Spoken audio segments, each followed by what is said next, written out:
안녕하세요. 오선지 위의 인문학 두 번째 시간입니다. 라고 백작 부인인데요. 이분은 살롱을 운영했던 것으로도 유명하지만 사실은 프란츠 리스트의 연인으로도 유명합니다. 문이 열리고 묘한 유령이 나타났다. 나에게 격한 감정을 일으킨 내가 만났던 사람 가장 비범한 사랑을 표현하는데 유령이라는 말 외에는 적절한 표현이 생각나지 않는다.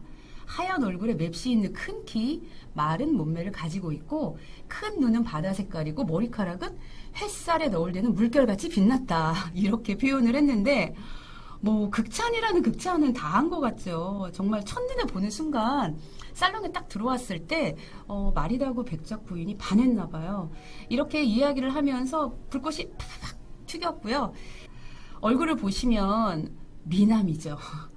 작곡가 중에서 손가락에 꼽는 미남인데 아버지가 유언을 뭐라고 했냐면 아들아 너는 평생 여자만 조심하면 될 거다 이럴 정도로 유언을 남길 정도로 걱정이 되신 거죠. 미남 아들의 능력까지 뛰어난 이 멋진 음악가를 가만두지 않으니까 화려한 여성 편력 때문에 죽을 때까지 아버지가 걱정을 하고 이렇게 눈을 감으실 정도로 아들에 대한 걱정이 많았는데요. 훤칠한 외모와 풍채가 일단 커서 타오를 때는 불꽃처럼 타고 조용해질 때는 얼음처럼 냉정하고 기교는 날카롭고 명앙은 깊다. 이 그림은요, 지금 이렇게 한 손으로 피아노를 치면서 리스트가 손을 이렇게 흔드는데 한 손으로도 이렇게 연주를 잘 해요. 그리고 옆에 그림 보시면 지금 피아노 위로 뭐 막 날아가죠. 보석입니다. 보석. 목걸이, 반지, 음악이 너무 좋습니다 하고 그냥 꽃만 보내는 게 아니라 몸에 하고 있던 보석을 막 귀부인들이 던지는 모습인데요.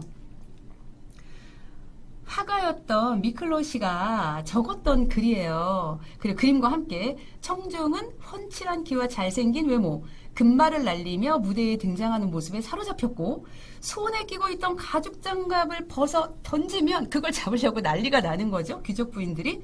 겉옷자락을 튕기듯이 뒤로 젖혀서 피아노 앞에 앉는 그의 동작에 열광했다. 그렇게 표현을 했는데 무대에 가시면 피아니스트가 특히 남자 피아니스트가 쫙 하고 입장을 할 때 앉으면서 연미복 위에 자켓을 착 튕기면서 앉죠. 네, 이거 우리 리스트가 한 겁니다. 그리고 슈만의 말처럼 리스트의 손가락에 의해서 피아노는 빛을 내뿜었고 그의 연주를 듣는 사람들은 최면에 걸렸다. 이렇게 표현을 할 정도로 귀부인들은 꽃다발 대신에 보석을 던지면서 조금이라도 가까이 보려고 무대 위에 돌진했다. 그리고 일부러 놓아둔 장갑을 서로 가지려고 육탄전을 벌였다. 심지어는 리스트가 이렇게 지나갈 때 그 떨어진 머리카락을 평생 지갑에 간직했던 귀부인도 있을 정도니까 지금의 BTS라든지 엑소 버금가는 인기였다는 거죠. 최초의 아이돌 스타라고 표현해도 부족함이 없습니다. 리스트가 작품을 잘 썼던 여러 가지 이유 중에서 또 하나는 사랑이 넘쳐났어요. 많은 여인들과 스캔들이 있었는데 제가 도표로 좀 정리를 해봤습니다. 마리다고 백작 부인과 근데 첫사랑이 있긴 했어요. 첫사랑이 있었는데 귀족 집안의 딸이었거든요. 그런데 아버지가 반대하겠죠. 시골 저기 어디 헝가리에서 음악가라고 와서 물론 지금 잘 나가고는 있지만 음악가가 안정적인 직업은 아니다 보니까 반대를 해요. 그래서 헤어지게 돼서 리스트가 너무 상처를 받고 집 밖에 1년 동안 안 나가요. 그렇다 보니까 리스트가 죽었다고 신문에 부고가 날 정도로 코지마가 또 대단합니다. 누구의 아내냐? 바그너의 아내입니다. 그런데 원래 코지마는 한스 폰 윌로라는 바그너의 제자이자 유명한 지휘자의 아내였는데 그럼 이렇게 된 거죠. 제자의 아내를 보고 반한 거죠. 그래서 결국은 두 사람이 사랑의 도피 행각을 벌이고 코지마가 두 번째 아이 낳을 때까지 한스 폰 빌로가 자기 애인 것처럼 했어요. 물론 바그너 아이였죠. 그리고 결국 이제 이혼을 하게 되는데 그러다 보니까 스승이 미워지겠죠. 그래서 한스 폰 빌로가 바그너의 반대편인 브람스 편에 쓰게 된 결정적인 계기도 사랑하는 아내를 뺏기고 나서였어요. 이렇게 코지마가 그런데 당시 대단했나 봐요. 니체도 짝사랑을 했는데 받아주지 않았고 그럴 정도로 당대 지식인과 문학인과 많은 음악인들 사이에서 사랑을 받았던 그런 여인이 또 코지마예요. 리스트의 딸. 비트겐슈타인 후작 부인은 수성화처럼 네, 아름답고 지적인 여인이라고 제가 표현을 했는데 좀 상반됐어요. 분위기가. 모차르트 같은 경우는 편지, 아버지에게 보낸 편지, 사랑하는 아내 콘스탄체에게 보낸 편지, 엄마에게 보낸 편지, 편지로 많은 이야기들을 우리가 유추하거든요.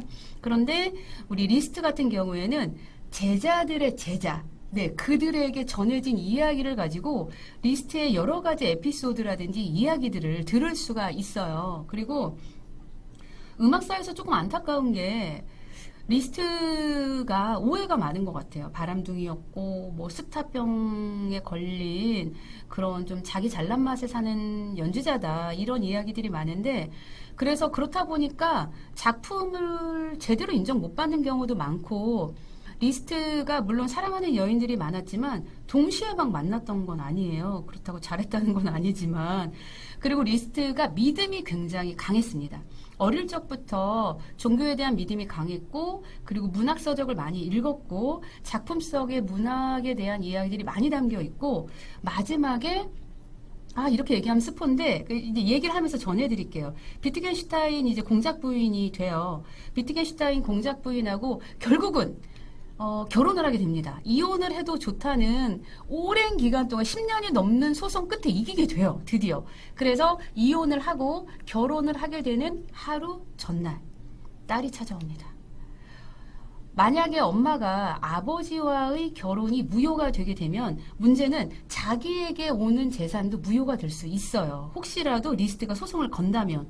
그래. 저 이름을 너무 갖고 싶었는데 평생 못 갖고 죽게 되죠. 법적으로는. 그렇지만 나 유언장에다가는 사랑하는 남편의 이름을 붙여서 카롤린의 리스트.